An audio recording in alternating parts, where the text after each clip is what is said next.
सोच समझ कर के वो बोलता है जिसमें सोच और समझ होती है। जिसमें समझ होगी वो सोच के बोलेगा। राहुल गांधी जी को एक आदत पड़ गई है, गंदी आदत, बुरी आदत, जो नहीं पढ़नी चाहिए थी लेकिन पड़ गई है। उनके जो इर्द गिर्द के लोग हैं उन्होंने उनमें वो आदत डाल दी है। दुनिया में कोई ऐसा नेता नहीं है जो घर के बाहर जाकर अपने घर का फजीता करता हो। अकेले राहुल गांधी ऐसे।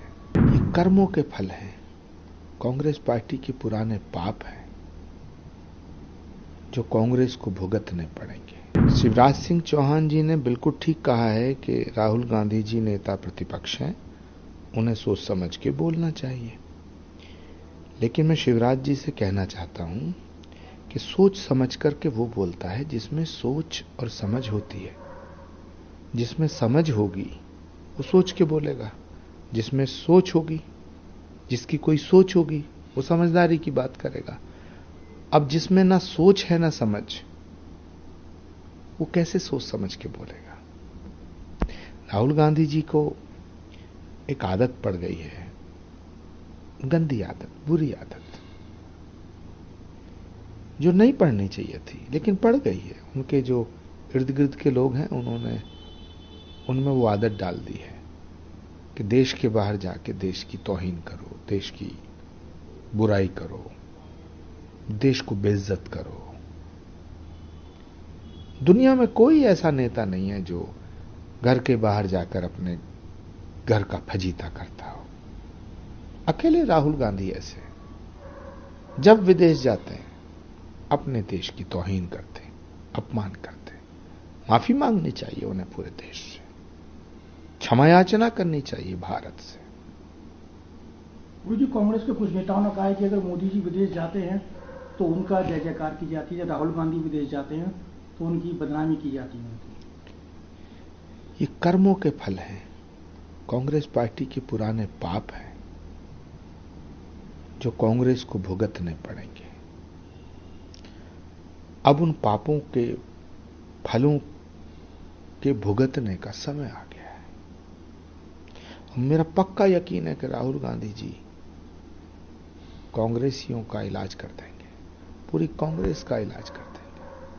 गुरु जी, गठबंधन की बात करते हैं। इस बार हरियाणा में आम आदमी पार्टी और कांग्रेस का गठबंधन दिख नहीं रहा। 2 दिन समय कुल रह गया है पेपर नॉमिनेशन करने का, लेकिन अभी तक कोई फाइनल नहीं हुआ। आम आदमी पार्टी ने अपने उम्मीदवार उतार दिए और अब भी कह रहे हैं कांग्रेस की उम्मीद है कि गठबंधन हो सकता है।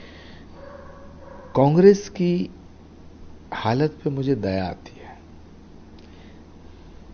125 साल से ज्यादा पुरानी पार्टी, राष्ट्रीय पार्टी की ये हालत हो गई है कि रीजनल पार्टियों के चौखट पे गठबंधन के लिए गिड़गिड़ाते हैं।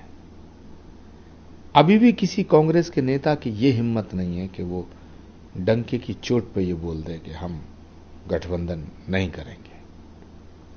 आम आदमी पार्टी ने अच्छा किया, लेकिन सवाल इस बात का है, समाजवादी पार्टी भी चाहती है कि हरियाणा में कुछ सीटें मिलें। समाजवादी पार्टी को अगर सीट हरियाणा में दी जाती हैं तब तो 2027 में कांग्रेस पार्टी को उत्तर प्रदेश में गठबंधन की उम्मीद करनी चाहिए। लेकिन अगर समाजवादी पार्टी को, आम आदमी पार्टी को हरियाणा में कांग्रेस सीट नहीं देगी तो फिर कांग्रेस की हालत दिल्ली में और उत्तर प्रदेश में क्या होगी ये कहा नहीं जा सकता है। लेकिन अफसोस कि राहुल गांधी जी के नेतृत्व में कांग्रेस आज किस हाल में खड़ी है। जैसे सांप के मुंह में छछूंदर है, ना गठबंधन अंदर को जाता है ना गठबंधन बाहर को जाता है।